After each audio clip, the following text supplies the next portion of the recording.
أهلا بحضراتكم. الإجراءات التجميلية حاجة منتشرة اليومين دول.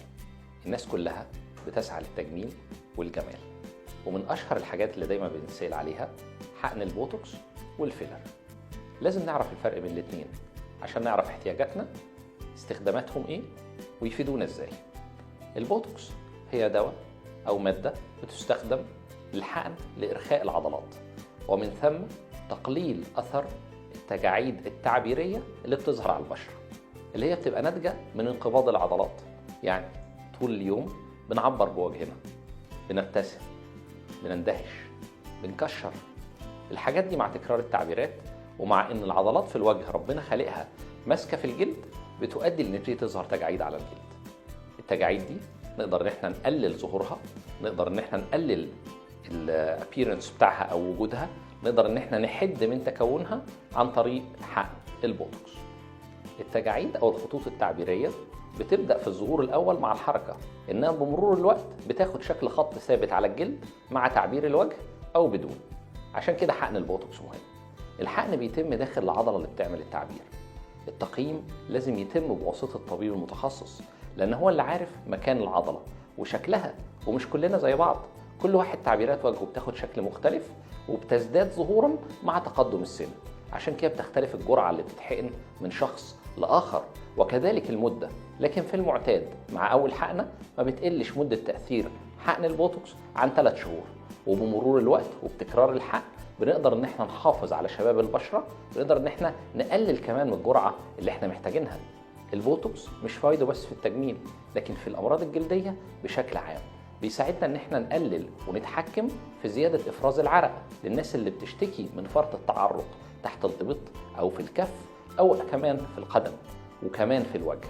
بيساعدنا كمان في الناس اللي بيبقى عندهم حمرة من التعرض للشمس، او اللي بيقولوا وشه احمر او زنهر.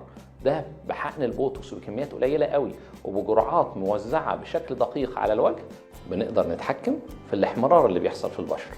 مش بس كده، كمان بنقدر نتحكم في زياده افراز الدهون عند ذوي البشره الدهنيه. حقن البوتوكس ممكن يبتدي من اي سن. البوتوكس من المواد الامنه جدا.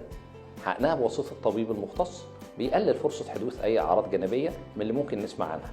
وكفايه ان احنا نقول ان في مئات الملايين من حقنات وجلسات البوتوكس اللي بتحصل كل سنه على مستوى العالم. الفيلر هو المواد المالئه للجلد. المواد المالئه للجلد ممكن تكون مصنعه من حاجات كتير. اشهرها حاليا هو حمض الهيالورونيك او الهيالورونيك اسيد.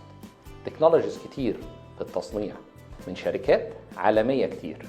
مهم جدا ان احنا نعرف نوع الفيلر ونثق في المنتج نفسه وفي التكنولوجي بتاعه التصنيع وفي الطبيب اللي بيقدر يقيم الوجه بطريقه سليمه وعارف ازاي يقدر يحقن عشان يوصل لاحسن نتيجه. مش الفكره ان احنا نحقن الفيلر بس، انما المهم ان احنا نقدر نوصل لدعم الجمال الطبيعي ولتحسين منحنيات الوجه والجسم عن طريق الفيلر. الفيلر ليه استخدامات كتير، منها ان احنا نملأ منطقه كان فيها دهون وابتدت تقل بمرور السن. بنقدر ان احنا نرفع بيها الوجه، بنقدر ان احنا نريستور او نرجع شكل الشباب الطبيعي. بنقدر نملى بعض الاماكن اللي بتبقى غائره زي اثار ندبات حب الشباب الغائره.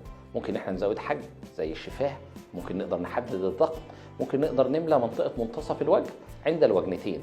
في نفس الوقت الاماكن الغائره اللي تحت العينين لتعديل المناطق اللي ممكن يبتدي يقل حجمها بمرور السن.